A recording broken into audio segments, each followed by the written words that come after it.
আসসালামু আলাইকুম ওয়া রাহমাতুল্লাহি ওয়া বারাকাতুহু। আশা করি সকলেই ভালো আছেন।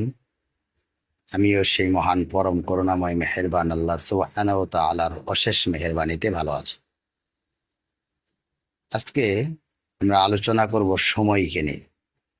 সময় আমরা কিভাবে অতিবাহিত করতে পারি।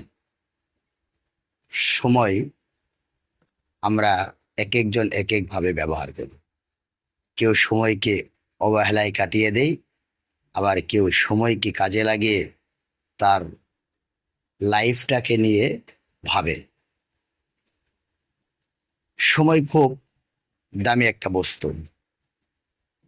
সময় গুরুত্ব দিয়ে আমাদের জীবন অতিবাহিত করতে হবে। জীবন মানে শুধু ভ্যালেন্টাইন ডে না, গ্যালারিতে বসে হাততালি দেওয়ার নাম জীবন না। দামি রেস্টুরেন্টে বসে ছবি তুলে ফেসবুকে চেক ইন দেওয়ার নাম জীবন না। আজীবন মাস্তি করতে চাইলে আপনার বন্ধুর অভাব হবে না।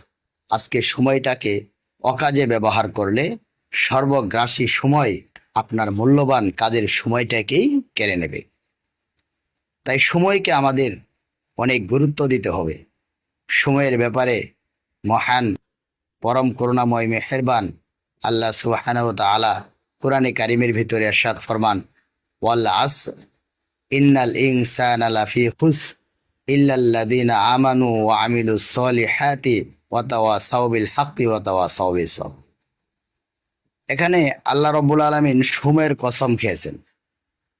আর যে বস্তুর কসম খাওয়া হয় সেটা দামি বস্তুর কসম খাওয়া হয়। এখানে আল্লাহ রাব্বুল আলামিনও সময়ের কসম খেয়ে এই কথাই বোঝাচ্ছেন যে ইন্নাল ইনসানা লাফি খুসর, সমস্ত মানুষ ক্ষতির ভিতরে রয়েছে।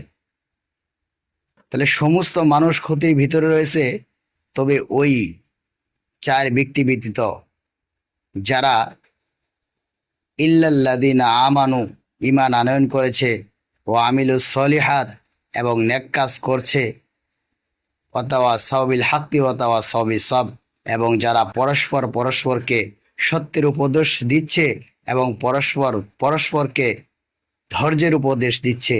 এই চার ধরনের ব্যক্তি ব্যতীত সমস্ত মানুষ ক্ষতির ভিতরে রয়েছে। তাহলে আমরা বুঝতে পারলাম যে সময় এটা অনেক দামি একটা বস্তু। যারা সময়কে সঠিকভাবে কাজে লাগাতে পারতেছে তারা সৎ পথে রয়েছে, আর যারা সময়কে সঠিক পথে কাজে লাগাতে পারছে না তারা তাদের জীবনটা অনেক ক্ষতির ভিতরে রয়েছে। তাই আসুন, সামনে শবে কদরের দিনগুলো আসতেছে। রমজানের শেষ দশকে শবে কদরের খোঁজ করার জন্য হাদিসে বলা হয়েছে, বেজোর রাত্রিগুলোতে আমরা আল্লাহ রাব্বুল আলামিনের ইবাদত বন্দেগীতে মশগুল থাকব।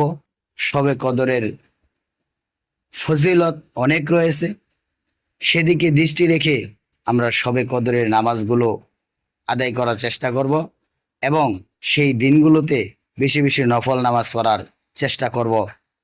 আল্লাহ রাব্বুল আলামিন আমাদের সকল ইবাদত বন্দেগীগুলোকে কবুল করে নিক, সেই দোয়া করি মহান রবের দরবারে। সকলেই ভালো থাকবেন। আসসালামু আলাইকুম ওয়া রাহমাতুল্লাহি ওয়া বারাকাতুহু।